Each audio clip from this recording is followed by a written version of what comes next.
Good morning friends. तो आपका दोस्त गुलिंदर सिंह फिर से आपके सामने आ चुका है। तो होशियारपुर डिस्ट्रिक्ट जो कि पंजाब स्टेट के अंदर है, मैं वहाँ का रहने वाला हूँ। तो दोस्तों, आज का जो वीडियो है वो रिलेटेड है फोर्थ मॉड्यूल। जो मैंने आपको बताया था कि मैंने एक एजुकेशन सेशन शुरू किया हुआ है जिसके 6 मॉड्यूल्स हैं। तो उसकी अगर आप पहली वीडियो देखेंगे तो उसमें मैंने 6 मॉड्यूल्स के बारे में थोड़ी थोड़ी जानकारी दे रखी है। उसके बाद मैंने 1 बाय 1 मॉड्यूल की 3 वीडियो ऑलरेडी बना चुका हूँ, जिसमें सबसे पहला module right growth of kids, दूसरा कैरियर गाइडेंस, और तीसरा जो था उसके अंदर लीडरशिप एंड ब्रांड बिल्डिंग के बारे में बताया था। तो उसमें क्या क्या चीज़ें कवर की जाएंगी, ये उसकी थोड़ी सी डिटेल मैंने बता रखी थी। ये 3 वीडियो आप देखेंगे तो आपको आइडिया हो जाएगा। तो अब चौथा मॉड्यूल जो है, इसके बारे में मैं आज आपसे डिस्कशन करूंगा कि इस मॉड्यूल के अंदर आपको क्या क्या सिखाया जाएगा। तो उसके मेन मैंने पहले 7-8 पॉइंट जो है वो लिख रखे हैं, बाकी मैं और भी डिस्प्ले एक्सप्लेन करता हूँ। तो आज के मॉड्यूल का जो टॉपिक नाम है, टाइटल है, वो है married life and family planning. तो जब भी किसी लड़के या लड़की की शादी होती है तो उनको नहीं पता होता है कि जैसे लड़की है वो अपना नए घर में जाती है पुराना घर छोड़ के, तो वहाँ पे उसकी जो हैबिट्स कुछ अलग होती हैं, लेकिन जब वो नए घर में जाती है वहाँ पे उसको हैबिट्स को बदलना पड़ता है अपने उस फैमिली के अकॉर्डिंग। तो वहाँ पे जाके उस थोड़ा सा उसको लगता है कि मैं बंदिश में आ गई हूँ। तो पुराने घर को छोड़ने का उसके मन में थोड़ा सा दुख भी होता है, एक शौक होता है। तो वो लड़की नए घर के अंदर सभी उसको अपने हिसाब से चलाने की कोशिश करते हैं। सास ससुर चाहते हैं ये हमारी बात माने, हस्बैंड चाहता है मेरे हिसाब से चले। तो वो लड़की को अपनी काफ़ी सारी इच्छाओं को मार के अपनी आदतों को बदलना पड़ता है। तो उस समय वो किस तरह से उस फैमिली के अंदर मैनेज करे, वो किस तरह से बिहेव करे सभी के साथ, ताकि सास ससुर और हस्बैंड बजाय के वो उसको अपने हिसाब से चलाएं। तो ये लड़की इतनी टैलेंटेड होनी चाहिए कि ये सभी को अपने हिसाब से चलाना शुरू कर दे, ताकि उस घर में कभी भी किसी भी तरह की लड़ाई झगड़ा या तलाक तक की नौबत ना आए। तो इस वीडियो में आपको वो चीज़ें बताई जाएंगी कि एक लड़का जब तो वो कुंवारा होता है उसके ऊपर कोई भी रिस्पॉन्सिबिलिटी नहीं होती है। जैसे उसकी मैरिज होती है, अब उसने पति बनता है, इसके बाद उसने बाप भी बनना है, तो उसके ऊपर रिस्पॉन्सिबिलिटियाँ आती हैं। तो उस समय वो उस प्रेशर को झेल नहीं पाता, तो जिस कारण से उसकी घरवाली के साथ या अदर रिश्तेदारों के साथ लड़ाई होती है, माँ बाप के साथ लड़ाई होती है। तो उस समय उसको रिश्तों को कैसे बैलेंस करना चाहिए ताकि वो अपनी पत्नी और माँ को खुश रख सके, दोनों को बराबर दर्जा दे सके। क्योंकि जो जिस घर में उस बेटे की माँ ने इतने साल कमांड की है, वो भी इस घर की बहू थी, तो अब मालिकाना हक है उसका उस घर के ऊपर। वो इतनी जल्दी अपनी मालकी छोड़ेगी नहीं। तो उसको लगता है कि जो नई बहू आई है, जो 2 दिन में ही मेरे ऊपर कमांड कैसे करेगी। तो उसको वो चीज़ अपने माइंड को समझाने के लिए थोड़ा टाइम लगता है। तो इस किस तरह से एक बहू को एक सास को ट्रीट करना चाहिए ताकि दोनों की आपस में लड़ाई ना हो, हस्बैंड और उसका जो फादर है वो बुरे ना बने, अपनी मतलब अपने घर में उनके प्रॉब्लम ना आए। तो उसके बारे में आपको सारी ये ट्रेनिंग दी जाएगी। उसके बाद जब फैमिली प्लानिंग की बात आती है तो लड़के लड़की को नहीं पता होता है कि जो पहला बच्चा है वो कितने साल बाद पैदा करना है, पहले साल में, दूसरे या तीसरे साल में। उसके बाद कितने बच्चे पैदा करने हैं, उनके अंदर कितने समय का गैप देना चाहिए ताकि कल को उनकी एजुकेशन में या कल को उनकी शादी करनी है आगे जाकर वो दिक्कत ना आए। तो इस बारे में किसी स्कूल में तो पढ़ाई कराई नहीं जाती है, ना इधर उधर से पता चलता है। और जितने भी लोग सलाह देने वाले होते हैं, क्योंकि उनको खुद भी कोई नॉलेज नहीं होती है, तो इस कारण से वो सलाह भी गलत देते हैं। तो मैंने इसीलिए ये कोर्स डिज़ाइन किया है जिसमें कि आपको कंप्लीट इस चीज़ की नॉलेज मिले कि शादी के बाद आपकी रिस्पॉन्सिबिलिटीज हस्बैंड और वाइफ की क्या क्या है, तो फैमिली प्लानिंग कैसे करें, कल को बच्चों की परवरिश कैसे होगी। तो ज़्यादा अगर हम खर्चे करते हैं तो हमारी सेविंग कम होती है, अगर हम सेविंग ज़्यादा करते हैं तो हमारा लाइफस्टाइल डाउन रहता है। तो किस तरह से हम अपनी फैमिली को सही तरीके से अपने पैसे को यूटिलाइज करें ताकि आने वाले समय में बच्चों के लिए ये सफिशेंट सेविंग हो कि उनकी एजुकेशन में दिक्कत ना आए, उनकी कल को शादी भी आराम से हो पाए। इसके अलावा इसमें और भी चीज़ें मैं कवर करूँगा। कई बार शादी के बाद बच्चा पैदा करने की प्रॉब्लम आती है जिसमें फिज़िकल रिलेशन जो बनाते हैं उसके अंदर कई तरह की टेक्निक्स पता नहीं होती हैं, कुछ प्रॉब्लम्स होती हैं, या कुछ इंटरनल कारण भी होते हैं कि लेडीज़ में कुछ इंटरनल प्रॉब्लम्स हैं या जेंट्स में इंटरनल प्रॉब्लम है। वो प्रॉब्लम्स क्या क्या है, उनको कैसे सही किया जा सकता है। तो मैंने कई ऐसे भी केस देखे हैं यहाँ पे हस्बैंड और वाइफ को शादी के 10 साल बाद जाके बच्चा हुआ, इसका मतलब कि वो बिना टेस्ट ट्यूब बेबी के बच्चा हुआ। तो इसका मतलब कि 10 साल बाद अगर हुआ तो इसका मतलब कहीं ना कहीं टेक्निक की प्रॉब्लम थी। वो हस्बैंड वाइफ को टेक्निक नहीं पता थी, जिस कारण से बच्चा जो 10 साल बाद हुआ, अगर वो सही टेक्निक पता होती तो वो 1-2 साल में भी हो सकता था।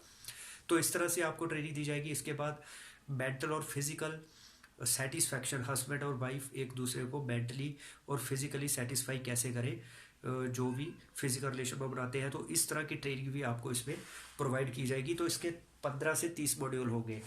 तो इसमें सबसे पहले कुछ टॉपिक को मैंने यहाँ पे लिखा हुआ है 8। सबसे पहला है रोल ऑफ हस्बैंड वाइफ। तो शादी के बाद एक हस्बैंड के क्या क्या रोल्स होते हैं, वाइफ के क्या रोल्स होते हैं, तो उसके बारे में सारा बताया जाएगा। उनकी रिस्पॉन्सिबिलिटीज क्या है। तो how many kids and when, बच्चे कितने पैदा करें और कब पैदा करें, कितना अंतराल उनमें होना चाहिए ताकि उनकी एजुकेशन में या उनकी शादी में आगे जाके दिक्कत ना आए, तो उनकी प्रॉपर डिमांड्स भी पूरी हो पाए।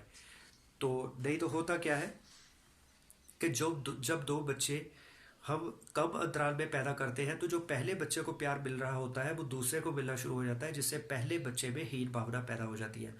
तो ये चीज़ भी देखनी बहुत ज़रूरी है कि बच्चे में इतना अंतराल हो कि पहला बच्चा जो है वो थोड़ा सा मैच्योर हो जाए, फिर दूसरा बच्चा पैदा किया जाए। इसके बाद आता है डिवोर्स एंड फाइटिंग, कि लड़ाई के बाद, शादी के बाद हस्बैंड वाइफ में तकरार होना आम बात है। तो तकरार के इतनी बढ़ जाती है कि उसमें डिवोर्स हो जाता है। तो डिवोर्स ना हो, आपसी लड़ाई ना हो, अगर लड़ाई होती भी है तो उस लड़ाई को अवॉइड कैसे किया जाए। तो लेडीज़ को अपने हस्बैंड को महत्व कैसे देना चाहिए, हस्बैंड को अपनी लेडीज़ को कैसे महत्व देना है, वो सारी चीज़ें इसमें बताई जाएगी।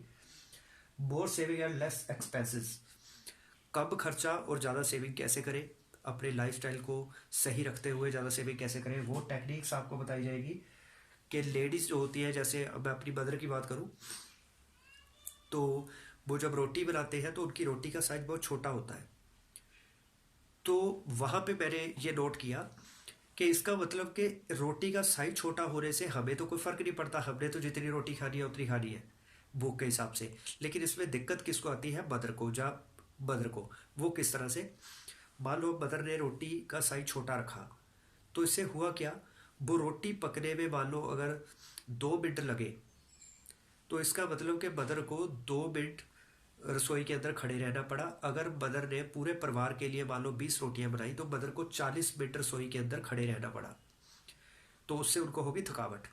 तो अगर वो अपनी रोटी का साइज छोटी की बजाय इसको डबल कर दे, कि 20 रोटियां पकाने की बजाय 10 रोटियां से ही 20 रोटियां पैदा हो जाए, तो रोटी का साइज बढ़ जाए, तो इससे दो फायदे हो गए। एक तो मदर को 40 मिनट की बजाय 10 मिनट खड़े होना पड़ा, सॉरी 40 मिनट की बजाय 20 मिनट खड़े होना पड़ा, तो उनकी 20 मिनट एनर्जी बची।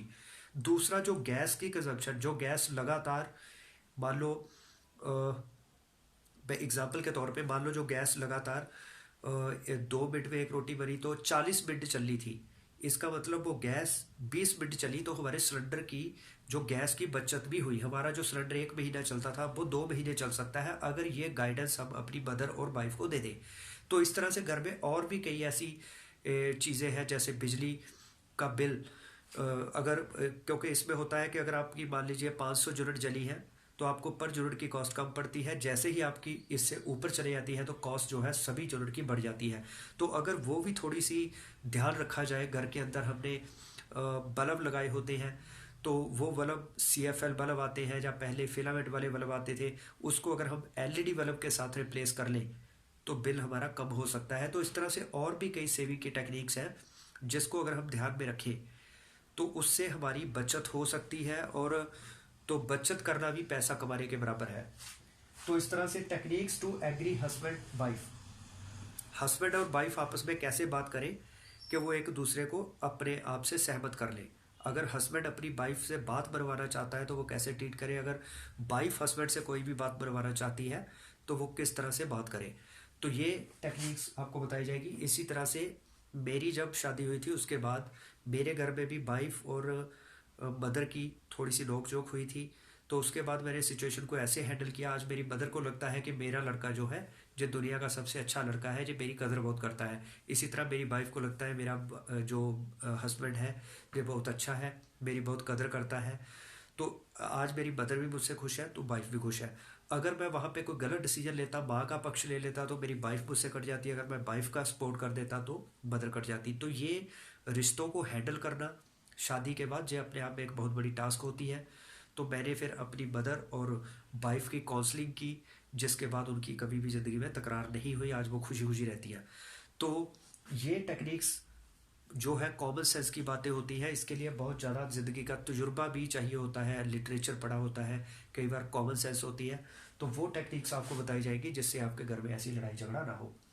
तो बिहेवियर साइकोलॉजी, चार तरह का बिहेवियर के लोग होते हैं दुनिया के अंदर। अगर आप लोगों के बिहेव को समझ लें तो फिर भी आप तकरार से बच सकते हैं। तो हम सामने वाले आदमी को अपने हिसाब से चलाना चाहते हैं, वो हमें अपने हिसाब से चलाना चाहता है, तो दोनों आप सब एक दूसरे को बदलते नहीं हैं, तो दोनों की लड़ाई कंटिन्यू रहती है। अगर हम एक दूसरे के नेचर को समझ लें, बिहेवियर को समझ लें, फिर लड़ाई अवॉइड हो जाती है। तो इसी तरह फिजिकल और मेंटल सेटिस्फैक्शन, जो मैं पहले बता चुका हूँ कि फिजिकल और मेंटल सेटिस्फैक्शन, हस्बैंड और वाइफ एक दूसरे को मेंटली और फिजिकली सेटिस्फाई कैसे करें, उसकी सही टेक्निक्स क्या है, वो सारी नॉलेज आपको मिलेगी। इसके 15 से 30 मॉड्यूल, 30 टॉपिक होंगे इस मॉड्यूल के। तो आप इस मॉड्यूल को ज़रूर खरीदें। तो 1500 रुपये में ये आपको मिल रहा है अभी डिस्काउंट ऑफर के तहत। तो अगर आप 6 के 6 मॉड्यूल लेते हैं तो ये आपकी ज़िंदगी को बहुत ही बढ़िया बना देंगे, क्योंकि हर मॉड्यूल की अपनी वैल्यू है, इसमें से एक को भी छोड़ा नहीं जा सकता। जिस तरह से गाड़ी के 4 टायर होते हैं, अगर आप कहें कि एक टायर निकाल देते हैं, 3 टायर से गाड़ी चलेगी, तो वो बात नहीं बनेगी, वो बैलेंस नहीं हो पाएगी। तो इसी तरह से जो 6 के 6 मॉड्यूल अगर आप लेते हैं तो जो आपको 9,000 की बजाय 6500 रुपये में मिल जाएंगे स्पेशल डिस्काउंट के तहत। तो आप एक साथ ही सारे के सारे पैकेज जरूर लें।